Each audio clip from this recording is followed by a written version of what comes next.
তোমার সাথে প্রতিনিয়ত এই সাইকোলজি ইউজ করে যাচ্ছে আর তুমি বুঝতেই পারছো না।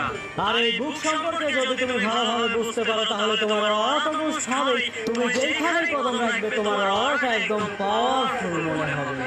আর এই বুকের রুল ইউজ করে তুমি অন্যকে ম্যানিপুলেট করতে পারবে, কে তোমাকে ম্যানিপুলেট করতে চাচ্ছে এইটাও তুমি বুঝতে পারবে। এই জন্য এই বই চ্যাপ্টারগুলোকে যদি তুমি শুনে ভালোভাবে বুঝতে পারো আর ওইটাকে যদি তুমি তোমার জীবনে ইমপ্লিমেন্ট করতে পারো তাহলে তুমি মানুষের বডি ল্যাঙ্গুয়েজ, তুমি মানুষের ফেস দেখলেই বুঝতে পারবে যে তার মনের ভিতরে কি চলছে। আর আজকে আমি তোমাদের জন্য এই বুকটাই রিড করতে যাচ্ছি, ডার্ক সাইকোলজি সিক্রেট ম্যানিপুলেশন।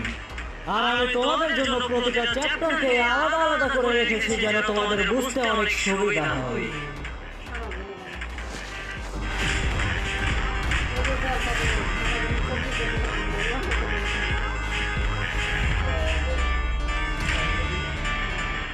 যদি তুমি ভুল করে এই তিনটা রোল শিখতে পারো তাহলে তুমি যেই জায়গাতেই যাও না কেন সবাই তোমাকে দেখলেই বুঝতে পারবে যে তুমি একজন পাওয়ারফুল।